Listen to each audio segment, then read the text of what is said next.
This is the Horse Radio Network. This is episode 54 of Horsemanship Radio, brought to you by Index Fund Advisors, IFA.com. Horsemanship Radio is a part of the family of the Horse Radio Network. And today we have one of my favorite interviews to date. It's with trainer Bob Baffe, the trainer of Triple Crown winner American Pharoah. And we also have Mitchell Bornstein, a fascinating author of a book called The Last Chance Mustang.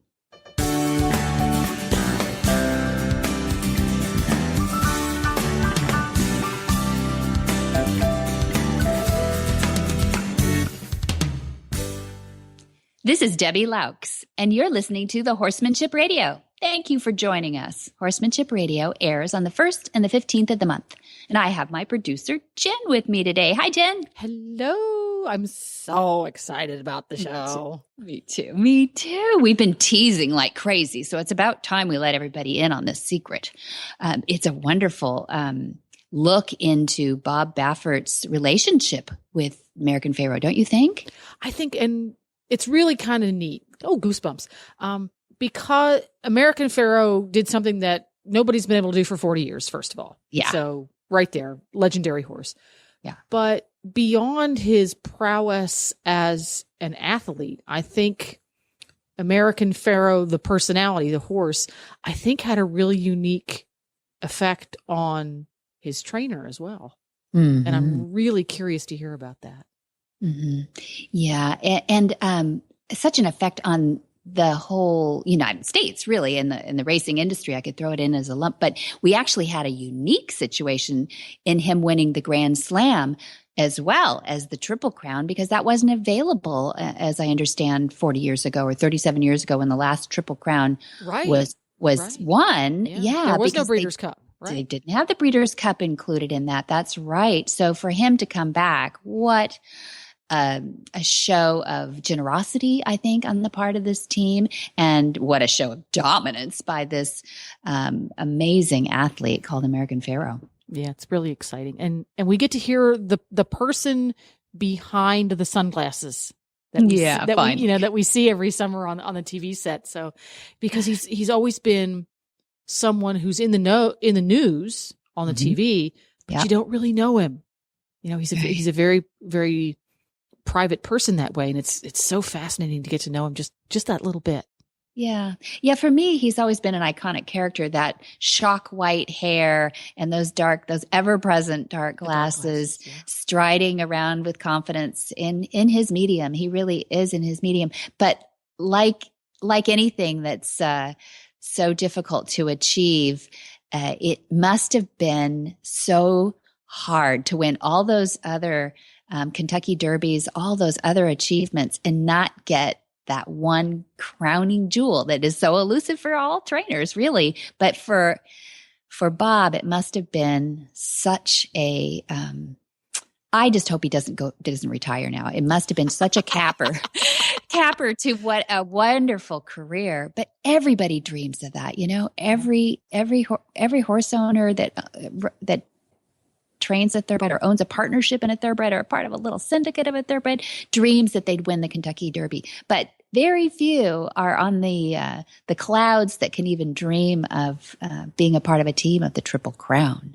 So you've got to listen to the relationship that he had with this horse and know that his heart was just so full at Christmas time here, holidays, and his family around him. So, let's let everybody in on this one, huh, Jen? Yeah, and our other guest that we have today, no less fascinating, because I think the sense of achievement, the sense of satisfaction, when you get to hear what Mitch Bornstein has to say, it's almost the polar opposite of Bob Baffe and American Pharoah. Here we have someone who's a trainer in the middle of America that the world is completely unaware of, and a horse, again, just as anonymous, yet the achievement, I think, is no less astonishing. It's true. That's a great juxtaposition. I appreciate that. And I think Mitch would agree with you that nothing was public about this, and there were no accolades. Cameras. He was no cameras, no accolades, no big paycheck at the end of this or anything. He did it for the total love of a Mustang. Yeah. So let's hear from IFA.com, and then we will hear from Mitch. Wonderful. Hi, I'm Mark Hebner, president of Index Fund Advisors and proud owner of Monty Roberts' Willing Partners graduate, He's a Sugar Bear. You know, investment portfolios are a lot like horses. You need to find one that best suits you, your temperament, and your stage of life. Some people might like an energetic horse and an aggressive investment portfolio, while others are more comfortable with a gentle ride and a more conservative investment portfolio. The trick is to find the one that's right for you. That's what Index Fund Advisors is all about, matching people with portfolios, risk-appropriate, low-cost, and globally diversified investment portfolios. You can find the right portfolio for you by taking the Risk Capacity Survey at IFA.com. That's IFA as an Index Fund Advisors. Or you can call us toll-free at 888-643-3133. That's 888-643-3133. College, law school, and 19 years as a practicing attorney have not stood in the way as Mitchell Bornstein followed his passion and the one true calling he had, which was to save horses that no one else would.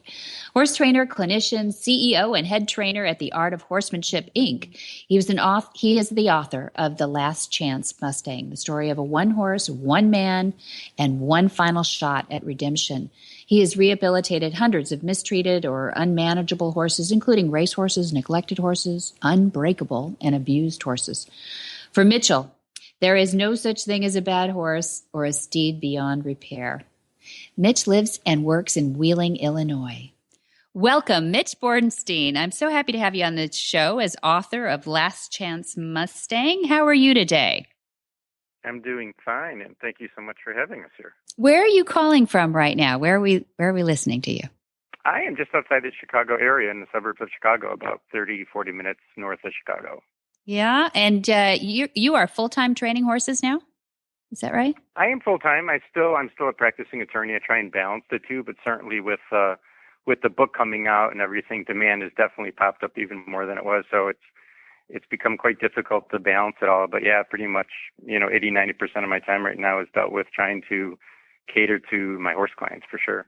That's awesome. Well, that's awesome because you are a talented man based on what I read in Last Chance Mustang. It's a wonderful, I can't call it a novel because it's a true story. So, and it's not really your autobiography because it really is just a true story about you and a relationship with Samson, this Mustang that you now call Last Chance. Can I give away the end and say that I think the cover kind of gives it away. He's in your lap, basically. So we know that he's doing just fine and seems to love you. You're 20 years as a horse trainer. What do you think most prepared you for a horse like Samson? Honestly, the only thing I could say is experience.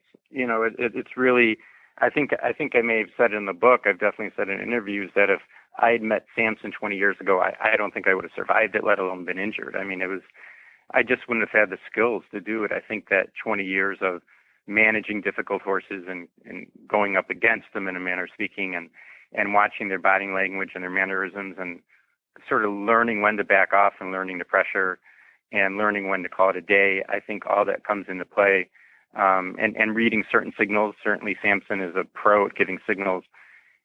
He doesn't always give you a warning, but I'd like to think sometimes he does. So I think it's basic experience. I think it's hands-on experience like any trainer would say. And I could say unconditionally, thankfully I came across him, at a certain point in my career, not earlier, because I don't think it would have gone well. Mm-hmm. It's interesting how that happens in our lives when the student is ready, the teacher appears, and Samson was your teacher. It sounds like in a lot of ways for this kind of level of abuse that he took. Why don't you set the scene for us in how you met Samson real briefly? Sure. Samson was at a property. He had ended up at a home, at a barn, a person's home after a fire. and they sort of generously took him in and did not know what they were getting themselves into. And I was asked to come out and actually take a look at another horse.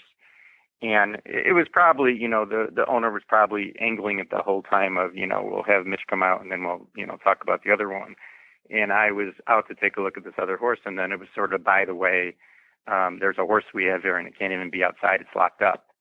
And it's, he's a monster. He's flesh-eating, fire-breathing monster. Yeah. Complete And, dragon. Complete dragon, absolutely. And they walked me in the barn, and there was literally blood all over the inside of the barn from the battles he had with other creatures and with people. And, it's sort of like you walk into that situation. And unfortunately, I've been in that situation many, many times before, but you still kind of hold your breath and say to yourself, what did you get yourself into? And there he was, locked in a stall and locked away from the world. That was, as they put it, the only way to keep him safe and keep other people safe. He had just sort of fought himself into a stall. So that's where we found him. That was sort of the situation. And I was asked to really just take a look at him and see if anything that could be done with him. And then the journey started right at that moment. Yeah. What do you think happened in those? I guess at that point he'd been 6 years in captivity after an adoption from the Bureau of Land Management. What do you think he went through? We don't know. We do know that he had several owners. We know of at least a few that he had, and we know that he was being used for stud. People were using him to produce, Mustang offspring. It's hard to know. We know some extent. I did have dealings with one of his previous owners who basically gave me the rules of trade with him, which were, beat him over the head with a 2x4. And that allegedly came down from the owners prior. It was literally passed down from owner to owner to owner is what I was told in my communication. So you can surmise just from that alone what his life was like. But certainly interacting with Samson and with 20 years of working with abused horses, you see certain common denominators. And I would say I saw things from Samson I'd never seen before, just flat out aggression, no social ability whatsoever. He hated dogs, he hated cats, he hated horses, and he most certainly hated people. So you can only assume really what went on with him. He was never trained. He was never even halter broke. And I think that what happened was he was used for various purposes, probably just for stud. And even in that process, or if you're selling him, you have to transport him, you have to load him. I think people just use brute force, to move him and transport him and handle him. And he just set himself in a frame of mind where they're using force. I'm going to use force preemptively. So, horses, as you know, are social by nature. It's just not natural for them to be that shut off, that aggressive, that violent. I think he just learned it. It was a learned behavior. Yeah, I was surprised that, of course, I think I read where he was gelded in his 12th year and that his behavior was set, of course, at that point, which I think people can understand that. But yet being captured by the BLM, maybe I misunderstood that. I thought they always gelded them when they adopted them. They do. And interestingly enough, if you were to look at his documentation, he's registered as gelded. So the funny thing is, it's not the first time I've seen that where BLM Mustang comes out with something on the papers that says gelded or something else to that effect. He was, whether it was just a documentation error or whether it was an oversight, or you never know. You never know with the adoption program.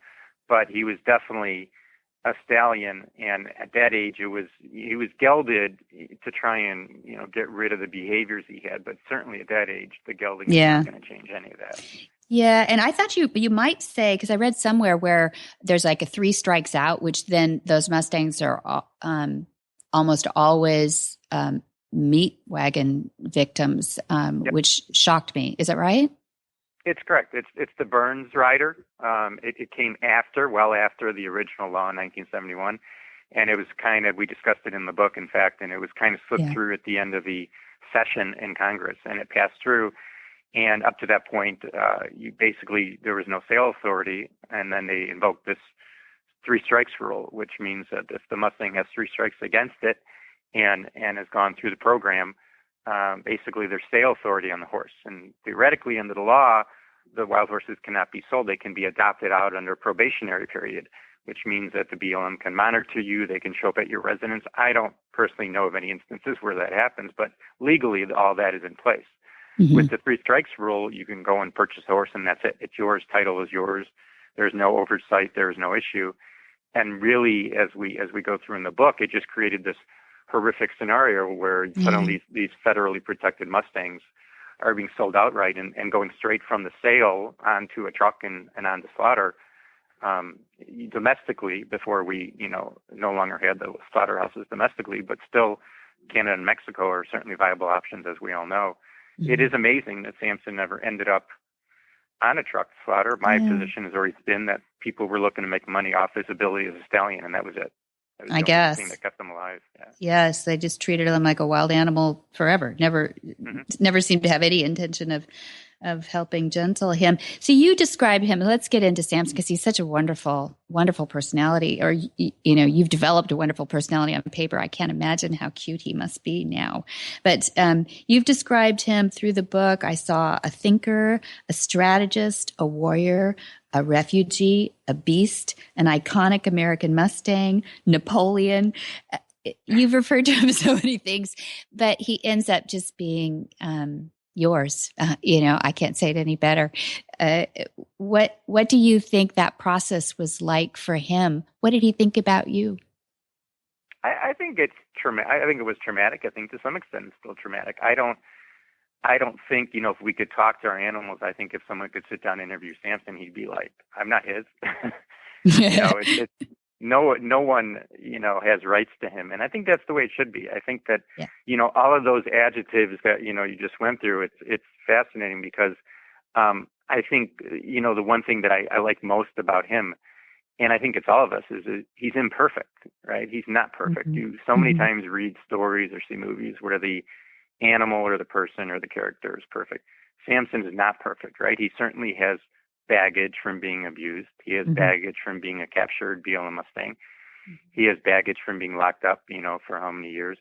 But there are certainly elements of his, personality that just have to do with him. He's tough. He can be aggressive. He doesn't like to be told what to do. So he's not perfect. There are certainly days where he does something that is somewhat troublesome and you say, wow, that's the post-traumatic stress, in him. And then there are days when you're just like, that's Samson, I think for him, I think the process was necessary. I think that he needed something. I think the only reason why we got somewhere with him is because he was so alone and so shut off that he wanted something. But then there was a part of him that said, anyone walking upright on two legs is a threat to my well-being. And I think that we struggled with that and struggled over the course of the book covers, a year, almost 2 years of the process. It was a constant struggle, and you could see it in him. There were days where he was torn. There were days where he'd start to come to me and then he'd run off. And this isn't day one. This is, weeks, months into the process. He's so traumatized and he's so ingrained with certain type of thoughts.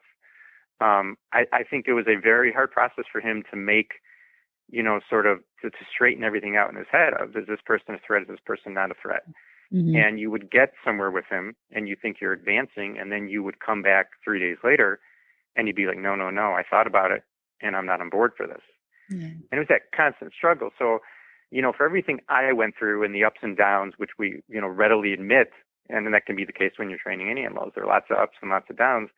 I think it was pretty severely traumatic for him to try and figure it all out. And I think the important thing is, we let him figure it out, right? Like when you train any animal, you have to let them come to that decision on their own. Samson had to come to the decision that it was going to be okay. I certainly was not going to force it on him. And you know what? He wasn't going to let me force it on him. Yeah.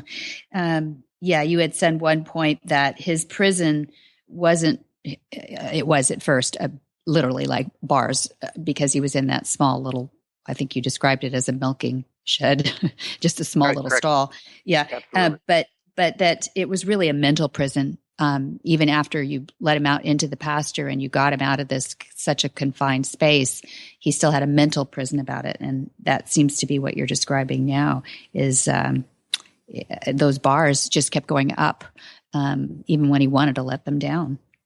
And it's horrible. It really is. It really, it speaks to any abuse. It doesn't have to be a horse. I think that obviously the book tries to make points about the evils of abuse. And parallels. It was heartbreaking. It was heartbreaking. Like I said, we made in the book, it's funny because, the book literally is just a retelling of my diary, right? So even now when people ask questions, I sort of flinch at times when people ask something because it brings back a memory for me. That's hard because it's like you you make strides, you're excited, you're like, okay, there's hope here, hope, hope, hope, we have hope. And then something happens and you're like, oh my goodness, what did they do to him?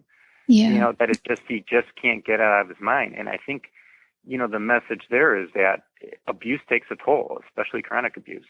Yeah. And you get to the point where you're not going to rewrite that book so easily. And it is heartbreaking. But on the other hand, you have an animal that made every effort to say, well, gee, I don't like where I am in life right now.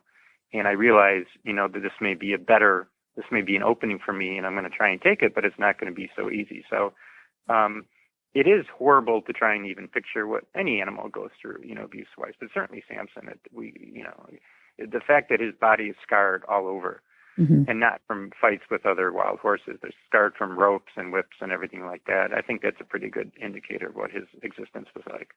Let's shift to you a little bit. I know that you rode your first horse at 7 years old, I think. Is that right? Correct. Yeah. And you always kept your dream, even though 19, 20 years as an attorney at the point of the book, you got back into horses. You started training horses, or after school, you got back into horses, started training horses. Did you always feel like you had a strong fortitude for rescuing horses? Is that something unique to you, or do you feel like, anybody could do it if they just have a dream big enough?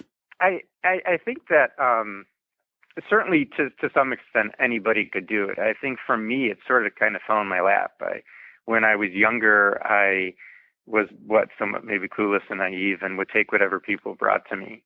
And that was always the worst hard cases. And I think even in the acknowledgments in the book, I say, to all the horses that could have put me down and finished me off and didn't, thank you. I think that, those hard cases sort of fell in my lap. And in the beginning, maybe I fumbled through and learned from them. I think that there's a certain point you cross, a certain line you cross, where maybe people wouldn't have the skills to work with an abused horse. And they're animals that can kill you. They can kill you by accident. They can kill you on purpose. And things can go wrong. So I think that people can certainly rescue horses. People can, bring a horse in that needs a home. A lot of the work that I do is with people like that who take in horses and say, well, I'll take the horse in from this agency, but I don't have the skills to rehab it. So I think that anyone can do it. I think that more so people can train their horses if they're not, abused or troubled. I think all of us can work with our horses, and that doesn't mean that we need the help of a professional trainer. But I always think that there's a line that you cross where certain things happen, or you see certain things where it's good to get help. Now, certainly with the internet these days, everyone has resources at their fingertips that, weren't available years ago. For me, I think it was just the personality and maybe the patience and the ability to read the horses well that I think sort of put me in that category of helping horses like this. I think that skills are one thing. I think that to some extent, anyone who really works with horses has to have some ability of observation and understanding and empathy all kind of bunched in together. Because I think that far too many people, when they work their horses or train their horses, they use too much, right? I think less is more. I think that body language and the way you move and the way you interact gets you a lot farther. And I think that not everyone has that. That doesn't mean that they can't develop it, but I think that a lot of people, when they work with their horses, think more is more. And I think it should be less is more. You do a good job in the book of not anthropomorphizing, it's a fine line, isn't it, when it's just you talking about a horse, to not put human terms. Yeah. Yeah, I think it's, I'm sorry, go ahead. Well, I was just going to ask you, so you said somewhere where the horse recognized goodness in your heart, perhaps, and that's why he spared you in the first moment you met him. And he did. It did seem to spare you. He could have taken you out at that point. But seeing goodness in your heart, it's a little close to. I think it was your hope, maybe, that he saw the goodness in your heart. But reconcile that for me if you can. Yeah, I think it's probably wishful thinking. I think what it more is I think that any of us who work with animals or even own animals, I think that we all would agree, I would hope, that they sort of sense something, right? I mean, if you come home and you've had a bad day and your dog sort of runs away from you, that's sort of they're sensing something, right? Like, or maybe you come in and they lick your face incessantly and they're just, being abundantly happy. Maybe again, they notice you have a bad day. I think that they sense these things. I really do. I think they sense the energy. I think they sense the vibe. It's not anything on some they're reading our mind type of level and the stars are aligned. I think there's a body language. I think there's a vibe they get. And I think with Samson, I don't think God came to him in any type of physical posturing. There was no remote sense of aggression or offensive behavior on my part. And I think that everyone certainly brought that to the table with him. I mean, right? It's like if you get on a horse that you've been told it's going to buck, you're going to brace. Well, if you brace, you're probably going to make the horse brace, right? That's real basic. It's the same thing with Samson. I think that everyone walked up to him, whether good intentioned or bad. Maybe there were people with good intentions at some point, but they walked up to him with, a certain agenda or what they had been told to expect. And I don't do that. And I think it was interesting to him. I think it sort of got his attention, like, oh, you're not afraid of me.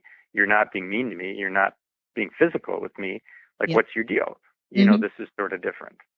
Yeah, we have at Flagstaff Farms, where my dad trains, we have a thing called the IFA Gentling Facility. And I think you'd be fascinated to see it because later on in the book, you talk about him being socialized. Samson's finally socialized a little bit, which is so helpful, isn't it? It wasn't helpful to you in the first place, but because it was distracting. But in the in this gentling facility, we have a chute that becomes their safety zone, but we always put him in 2x2. And I think Samson saw something in you, perhaps, that felt like, until that halter came over the stall wall, that you were different than others. And there was something worthy of trust until he heard that helicopter. I don't want to give too much away, but I loved how you were completely respectful of his body language, and it is their body language, isn't it? It's their recognized language. Another thing I wanted to ask you too is, you mentioned early on in the book that you prefer working in I think you said 60-foot round pen and just a line in your hand. How come? I don't remember reading ever where you got Samson in a round pen. No, we just, we're very limited. This whole situation literally came of one individual trying to get him out of the conditions in the middle of winter after barn fire. So he ended up at a facility, which was not a facility. It was not a training facility. It was not a boarding facility. It was literally a homeowner who had an empty barn, and there were no resources. And certainly no one, myself included, was about to load Samson up on a trailer. It just wasn't in the cards. It was really working where he's at. It's a secluded property. And it was taken where he's at. And the owner didn't want him removed, and the owner didn't want those things done because he was a liability threat. There was always the issue of who's he going to hurt. He hasn't had hurt people. So it was really, here's the platform you're working on, take it or leave it. And that meant doing things that we wouldn't normally teach or preach, where we tie him, where we work them, that type of stuff. He had the access to a 200-yard pasture. That's not exactly conducive to me establishing some form of pressure on a horse when he's got 200 yards to run to. No, that's a lot of work for you. Yeah. A lot of miles to put in. I applaud you for that alone. No facility to really get up and be able to desensitize at all before even getting into the firing zone. But so have you seen this new documentary that's out called Unbranded?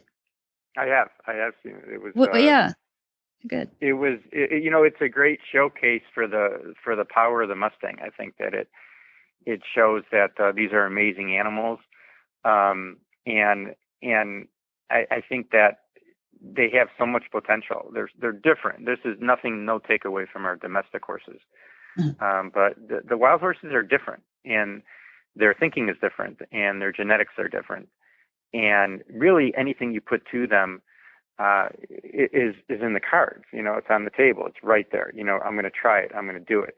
I'm not necessarily the best at it, right? It was interesting after my book was done, I did go and I read Shy Boy, and one of the most telling things in the book was that I remember that when the horse would transfer to one of the neighbors, and the issue was, why is the neighbor so interested? And it was, well, he's not the strongest, he's not the fastest, but he's got the heart. Yeah, that's right. And that's what my experience is with the Mustangs. They're not big horses. That's not mean that they're, not as good or anything like that, but they have a heart that says, I want to do this. Yeah. And in Samson's case, it not only was the heart to sort of, restart his life, it was also sort of the heart to say, I'm not going to let that ruin me. He wasn't beaten down and ruined when I found him. He was anything but that. He wasn't this cowering horse who said, I'm done and my spine's broken. It was, you respect me and you understand me. It wasn't, I'm broken and I have I have nothing to look forward to.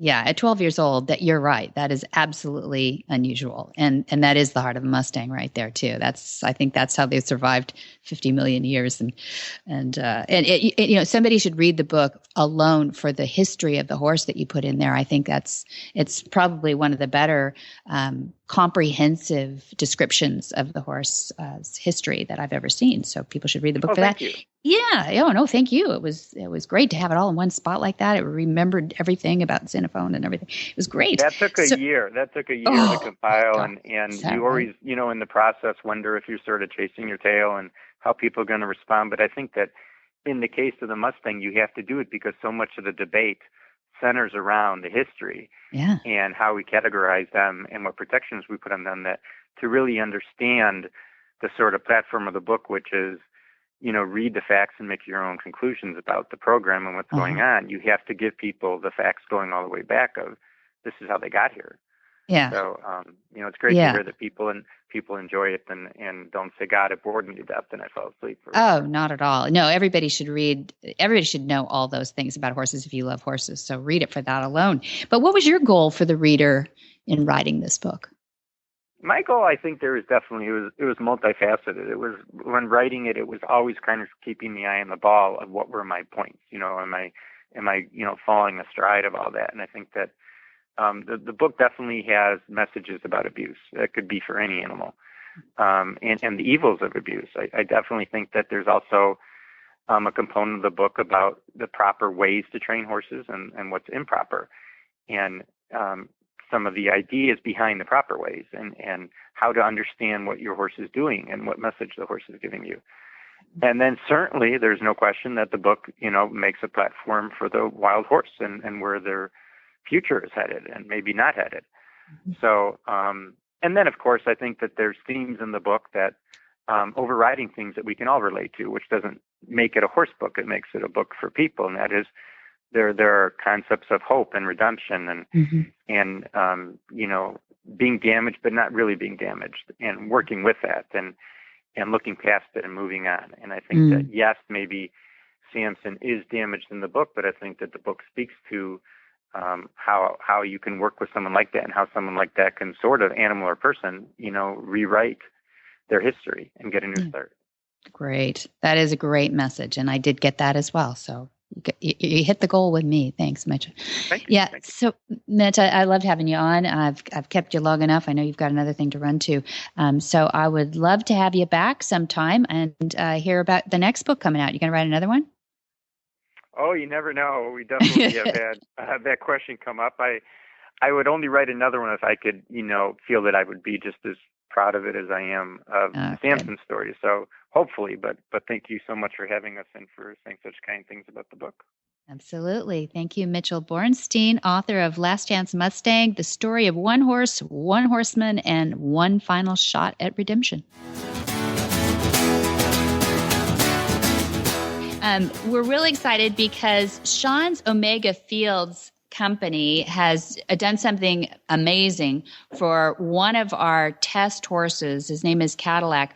And we felt so strongly about it that we definitely wanted to bring him on as a sponsor of Horsemanship Radio. And we wanted you to know that it came in that order first, is that we were so impressed with this product and with this horse's results that we wanted to have him a part of our monthly shows. What is it about the Omega Fields product? Something's different. Omega Fields was built around a really unique and proprietary technology. Flaxseed has been known for a long time to contain rich source of omega-3 fatty acids, along with omega-6 and omega-9 fatty acids in a near perfect balance. But historically, there was a problem using it. It's high in fat, and when it was milled into a feed product or a food product, it would go rancid very quickly. So our company had developed a proprietary technology for stabilizing this high-fat flaxseed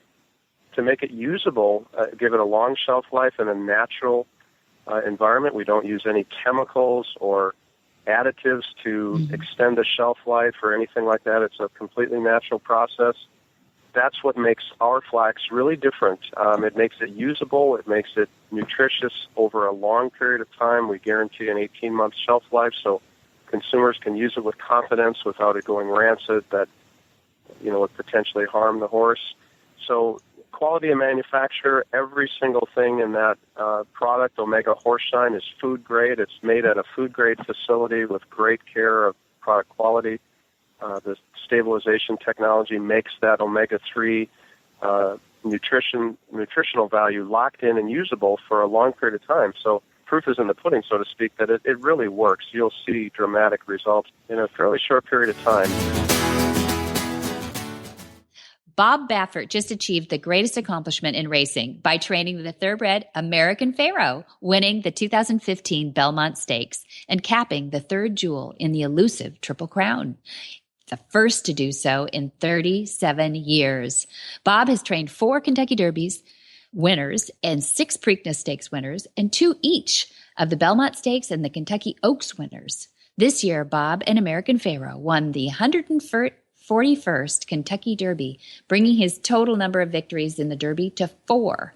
When American Pharoah won the 2015 Belmont Stakes, the win was the 4th attempt at a Triple Crown for Mr. Baffe, and then American Pharoah became the first Triple Crown champion to win the Breeders' Cup Classic with a wire-to-wire win on October 30th at Keeneland. American Pharoah is one of the leading contenders for Sports Illustrated's 2015 Sportsman of the Year, because there is no other display of horsemanship in 2015 that came close to what owner Ahmad Zayat and Bob Baffe did with American Pharoah. Well, welcome, Bob Baffe. I'm excited to have you on Horsemanship Radio on the Horse Radio Network, and we feel very privileged. It's been an exciting year. It's been a very exciting year, and thanks for having me on. Yeah, I don't know if you'll remember this. I love when people start with those lines. But we met on the day that Dad, Monty Roberts, was racing a 6-year-old Sabiango who had just won the Charles Whittingham Memorial Handicap at Hollywood Park. And that day, there was a young jockey named Tyler Bays up top. I don't remember that. You're going back now, but I remember that was a beautiful horse. He was from, I think it was from Germany or something. That's right. That's right. Mm-hmm. He was a really nice horse, beautiful horse, and I remember Tim Yakteen, who was helped get him ready for me. I give him most of the credit there because he did all the work with him, my assistant. Yes, yeah, he was very pleased that day. It was a great win, and it was Charles Whittingham had a warm place in our heart too. So that whole thing was a nice triumph. But I want to get into. It's the Christmas season here, and we are in the midst of a radiothon, and we're doing some things to give some prizes away. And you and your wife, Jill, have donated to several charities, and I just want to honor you in that. Following the American Pharoah's Triple Crown triumph, I know that you guys have committed, you donated, I think, $50,000, some crazy number like that, to the charities like Thoroughbred Aftercare Alliance and the California Retirement Aftercare Account and the Permanently Disabled Jockey Fund. Old Friends, one of my favorites. Old Friends Farm in Kentucky, too. I appreciate you doing that, you and Jill, for your commitment to giving back. Well, this business has been so good to us, and so we just felt, if you can afford to do it, we're in a position where, we want to give back, and those, the horse organizations, we need to be more responsible. Back when I was growing up, we really didn't think about things like that. Now it's like, it's like the main topic in our industry. We have to take care of these horses when they're done, off the racetrack. So it's really working out well. There's some really good farms out there, and these horses are finding homes, and it's pretty difficult these days to find homes for them, but we're just glad to be part of it. Thank you. Well, thank you for doing that. I know that that's really been keen in the list of things that people like to see grow in the industry, so thanks for being a leader in that and making that commitment. Yeah, I know you grew up on a family farm, like 240 acres near the Mexican border in Arizona with 7 children. Is that right? Yes, it was in Nogales, Arizona. Grew up like 3 miles north of the border. Wow. And it's been very, it was a great experience growing up on a ranch and growing up around horses, cows, chickens, and, we, at a young age, we were all giving responsibilities to care for the animals. So you learn a lot, when when you're responsible for animals at a young age, you learn, how to deal with them, because if you don't feed them, they're not going to get fed. So Right. it was a great learning experience. Yeah, well, your parents must have been amazing. It's Bill and Ellie is what I read, and do you still have them? Are they still with us? No, they're not with us, unfortunately. They passed a few years ago, and that's why I was very emotional during the old Triple Crown run, because, it was sort of sad that they weren't around to see it, and my mother, she always told me I was going to win the Triple Crown, and they were there for the other one, but it was, that's the only thing. I just wish they hadn't been around to see it, but I'm sure they were watching from above. I think so. Yeah. Felt they were sort of helping out. I think so. I like to think that whole, they're still with us that way if they felt that was a real dream.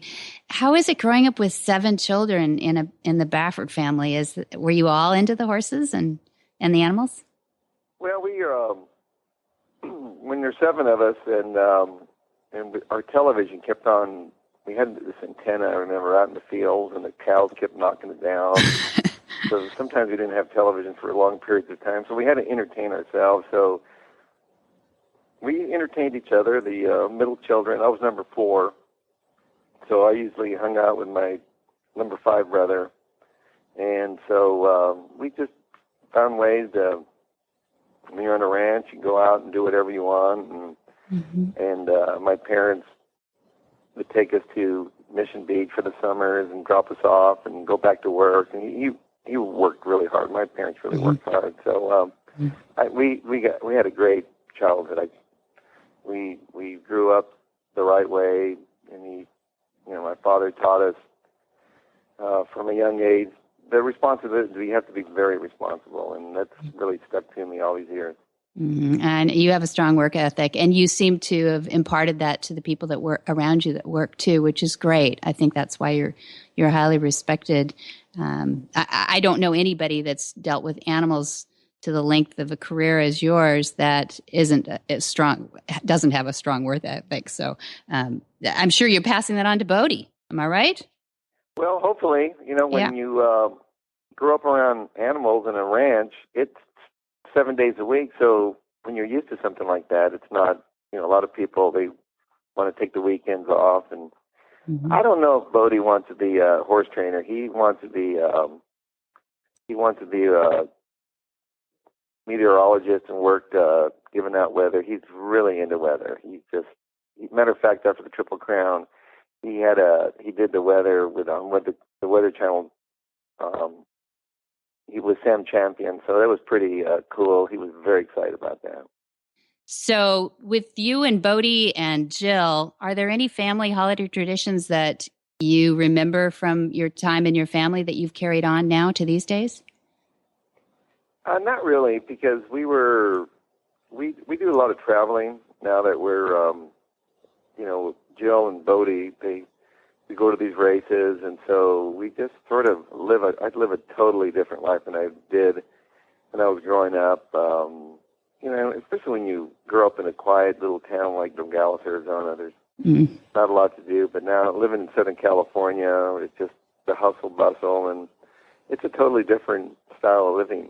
And so I've adapted to Southern California the last 40 years I've been here. Well, you're invited to the farm anytime you want to come up to Flagstaff Farms. We actually have a lot of old holiday. If you want any old traditions, we generally have a house full. I don't remember a time when we didn't have a bunch of different accents happening, languages going on.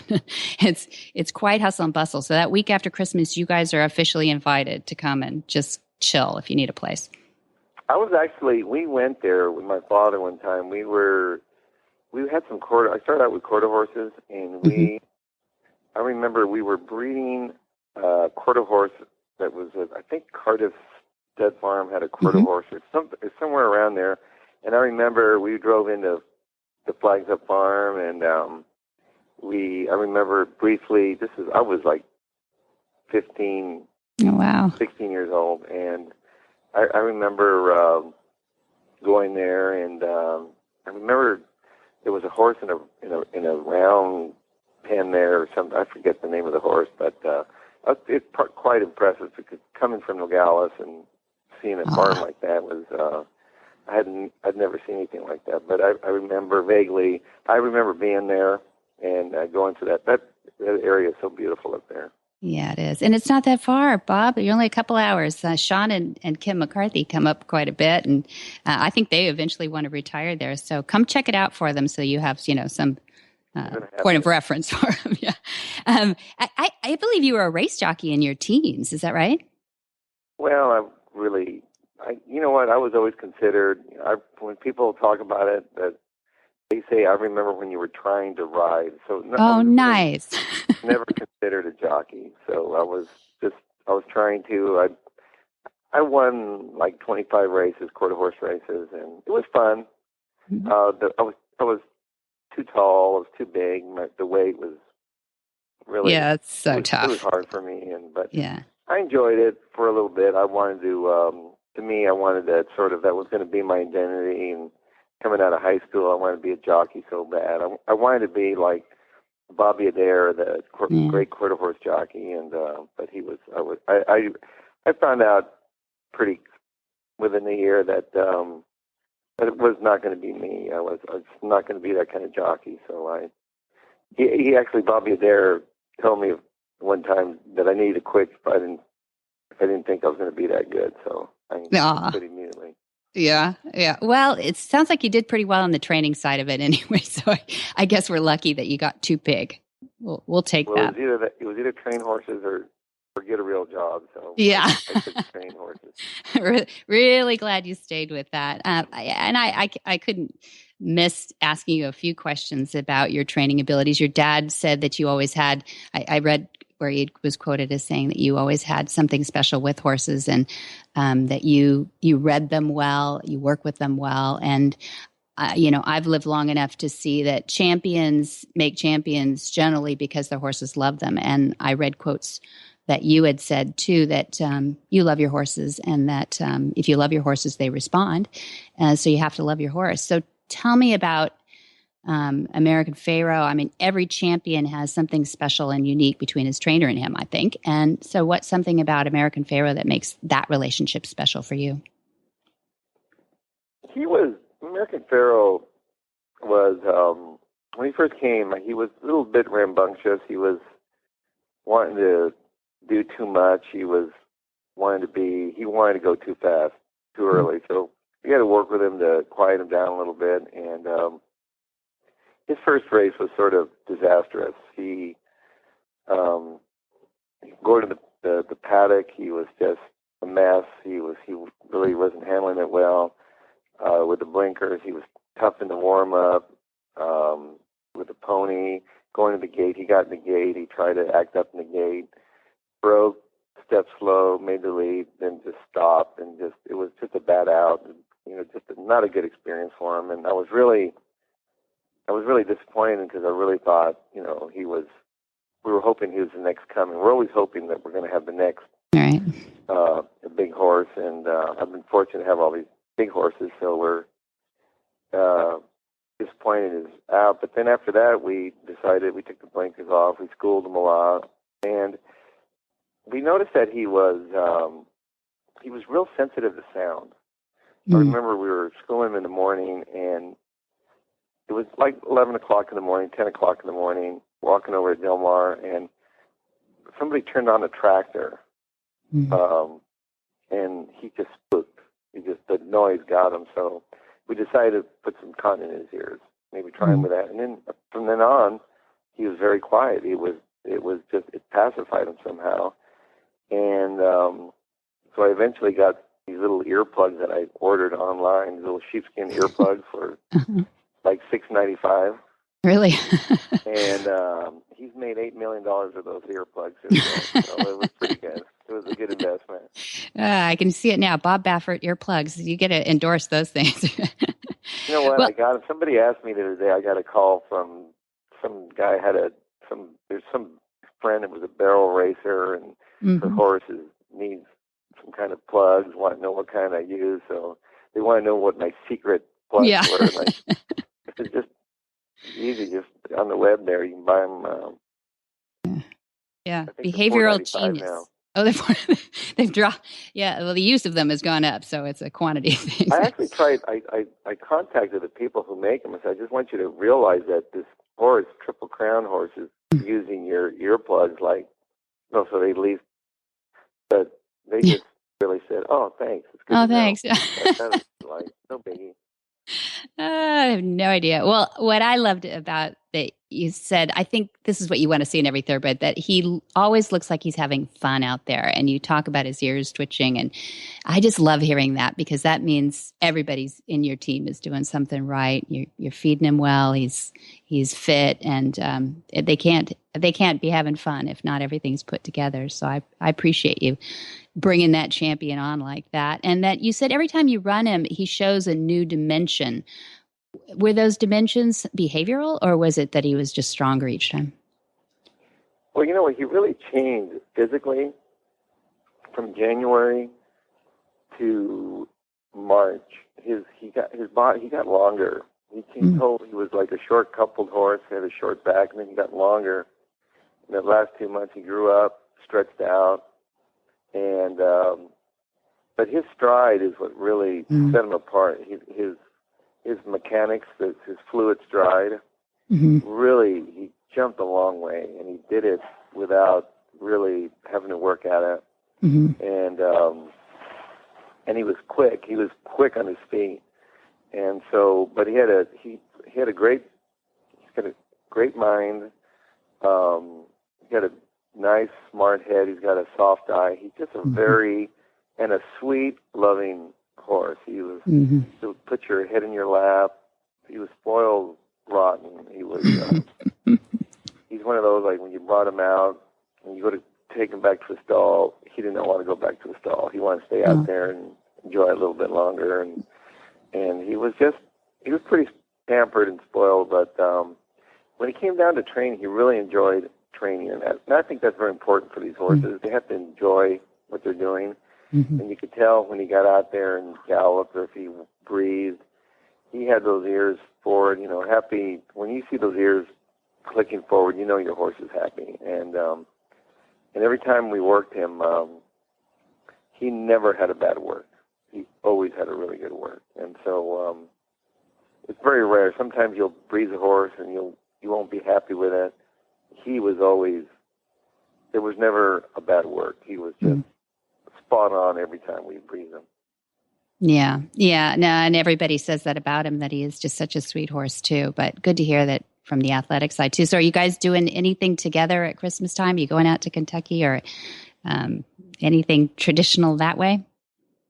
For Thanksgiving, we're going. My wife is from near Nashville, Tennessee, so we go there for Thanksgiving and spend a few days there, and then I have some horses running at Churchill Downs. We might go watch run on day after Thanksgiving. So good. It never ends. It's just the horse racing. It's just, once you do this, when you're at this level, you just have to stay close to it at all times. Cause, that's nice. It's just part of being in this business.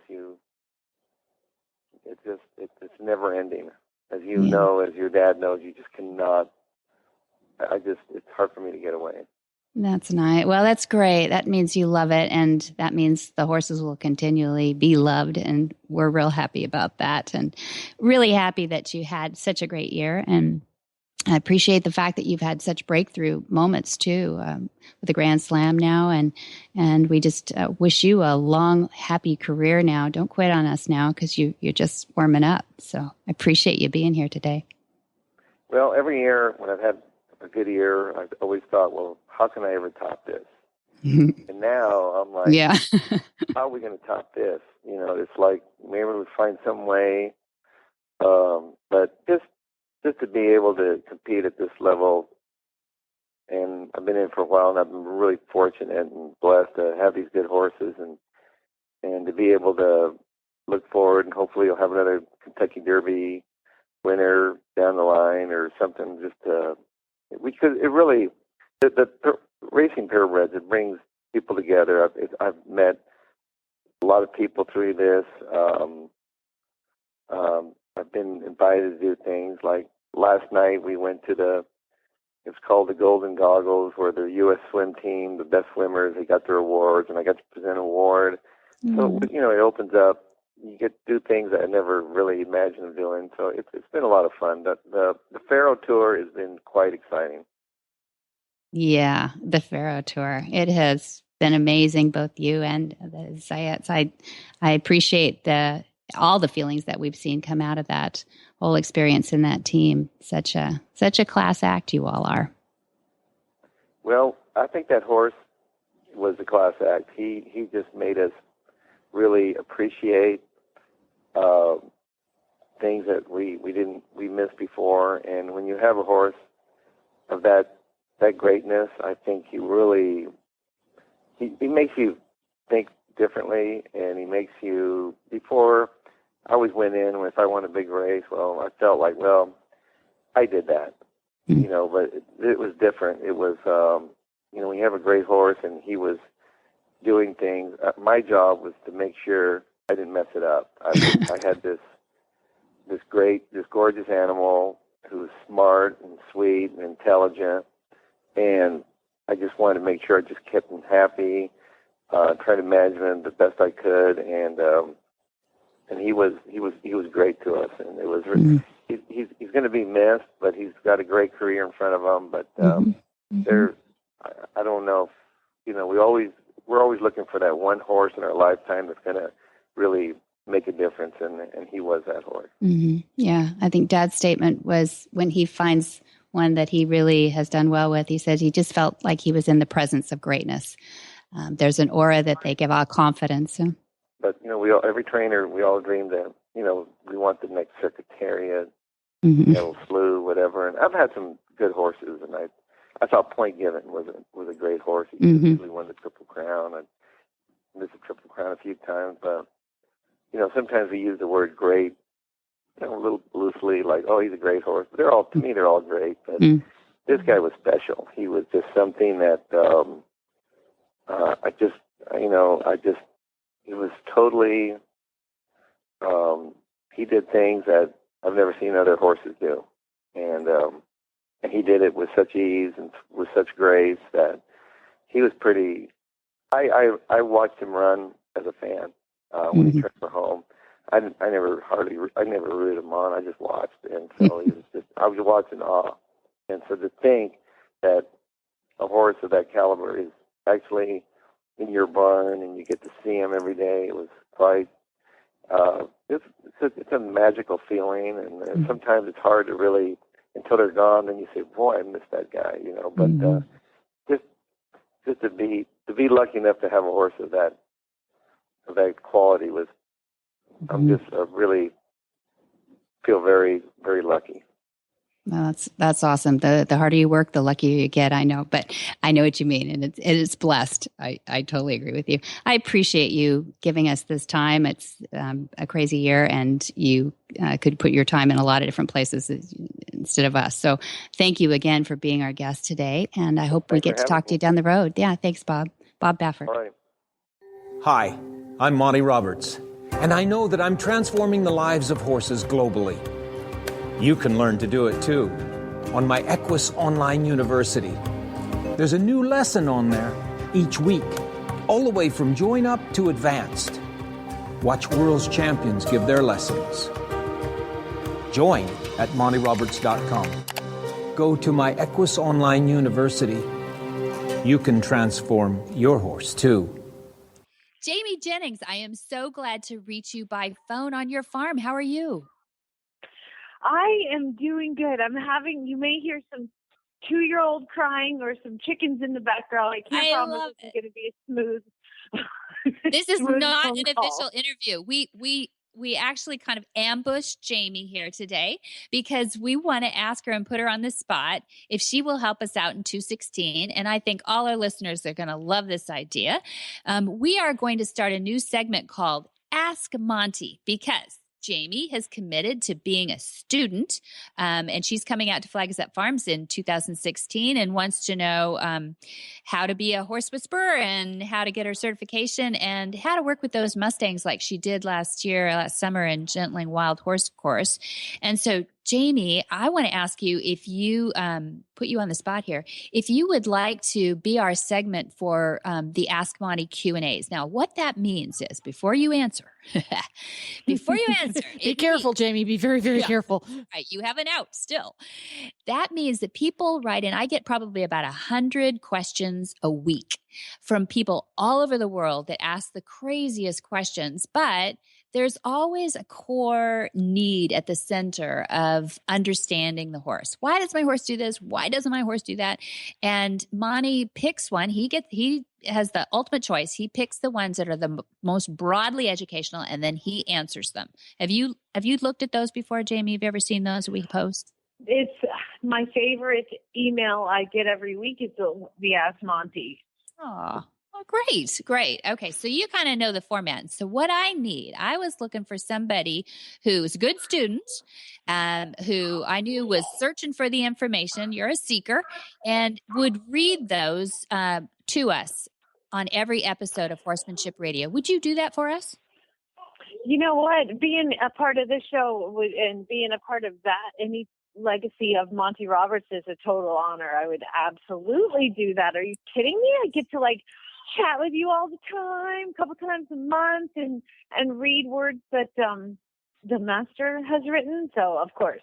Oh, that's really nice. Well, the questions are often in broken English and kind of not the easiest stuff. So I had to get somebody who's really a good pro at this. So I really appreciate that. That's right. Nice words. And I think it'll be really interesting to get people seeing the broad array of questions. And, sometimes it's like raising kids, right? You think you're an island, right? Nobody could have gone through this massive education of having a child, but everybody out there did it, and you just don't want to feel like an island. So people come up with these questions and they feel like only their horse, was probably this issue. It was either them or their horse, and it's not. Everybody has these things that they're working on. So does that mean that I can call Monty and ask him how to get my 2-year-old to stop crying before nap time? You could for try 2 hours. That's right. Oh, if he says Benadryl, just gotcha. No, he's pretty good with kids too. I have to say, I don't know if you knew this, but we had 47 foster kids growing up too. So there was a lot of kids through the house. So he might have a 2-year-old trick. Most of them were like, you know who I should call? I should call your mama. Yeah, you're right about that. My mama would be a better, a resource for you. Yeah, and most of these kids were teenagers, so you got to get there first. But go ahead, Jamie. Oh no, I just of course it would be an absolute honor to be a part of this segment, and I thank you for asking me. Good. Well, we're rolling that out for 2016. So you're going to hear a little bit of Ask Monty by a nighttime story by Jamie Jennings. We're going to maybe we should have some nice soothing bedtime story music at the beginning of it.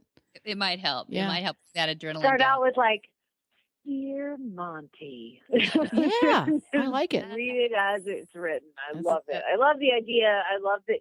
It's a different media. The people that maybe get the emails are not the same people that are on the university, and those might not be the same people that listen to your show. So you're kind of, fortunately, you're tying it all in together and making it all, you're sharing the media within all of it. And all of it is to get Monty's words out there and let people know that they're, like you said, not an island. They're not alone. Other people have these problems. And, you can learn so much just by hearing somebody else ask a question and getting the answer that you need. So I think it's a fantastic idea. And of course, I'm honored to be a part of it. Thanks very much, Jamie. Okay, well, we'll be looking for you on Ask Monty in 2016. Thanks again. Absolutely. Thank you. All right, back at it. Up next, Lee Hansen gives us tips on loading on the trailer and pressure and release. Welcome back, Lee Hansen. We're privileged and honored to have you back, and I understand that you've thought up a trainer's tip for us. We'd love to share you. I have, absolutely. You know, a lot of people, I watch them try to load these young horses in the trailer for the first time, or get a horse into a stall that has never been into a stall, or walk on concrete. And I watch these people literally have a tug of war with this horse.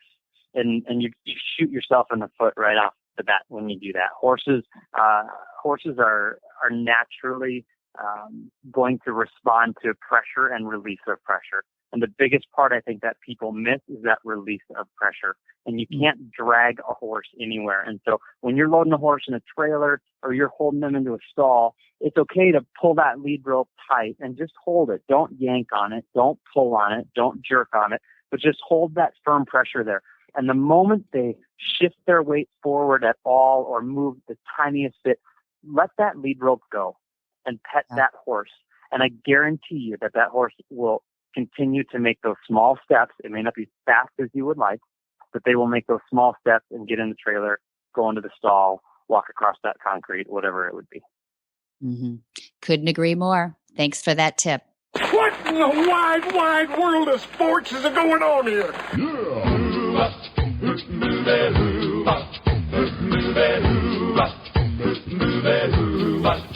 Where in the world is Monty Roberts? Monty is looking forward to meeting some new friends, two-legged and four-legged. First, at Flagazette Farms on January 9th is the Night of Inspiration. Fun, food, and conversations with Monty and Pat in their home. And a demonstration, too. And then Monty heads over to the pond over March 5th, 11th, and 19th. He'll be in Kent and Cheshire and Dorset, England. So he's got 3 tour dates in England. And then he heads to Denmark for April 9th. He's got a demonstration in Wilhelmsborg. And then on May 23 to June 3rd, he has his Gentling Wild Horses course, and that's the one that he did with Jamie Jennings. So cool. Last summer. It is cool. So fun. It's the most amazing thing. And then, of course, he'll be part of the Monty Special Training. He'll be teaching the English portion, not the Portuguese portion, from July 17 to 21 this summer. And then he goes into his regular Monty Special Training August 1st through 5th, 2016. Now, we have 3 more dates, though. March 19th through 20, join Pat Roberts' mom for the Wild at Heart weekend at Flagazette Farms in California. And March 21, there's a Horse Sense for Leaders at Flagazette Farms. And then March 21 through 23, Monty is over in England meeting up with his certified instructors, our annual meetup. That's a whole bunch of dates. And if you didn't get all of that, you can go to montyroberts.com and there's a calendar right there. Or you can do it old school and give him a call at 805-688-6288 and you'll get an answer from a lovely, friendly, and helpful person at Flag is Up Farms. That's right. And for details about today's show, you can go to horsemanshipradio.com where you'll find links to our guests' photos and more information. And we do love to get your feedback, so please write us. You can follow on Facebook at Monty Roberts. So that you just go to facebook.com/Monty Roberts. And Monty is on Twitter. How about that? Mm-hmm. It's Monty_Roberts. And get the app so you can carry around Horsemanship Radio and all the other shows on Horse Radio Network with you for your iPhone or Android. Go to your app store and search Horse Radio Network. That's right. And many thanks to our sponsors, IFA.com, Monty Roberts University, and also Omega Fields. Be sure to visit all the other great shows, too, on Horse Radio Network at www.horseradionetwork.com. And until next time, have many happy horse hours.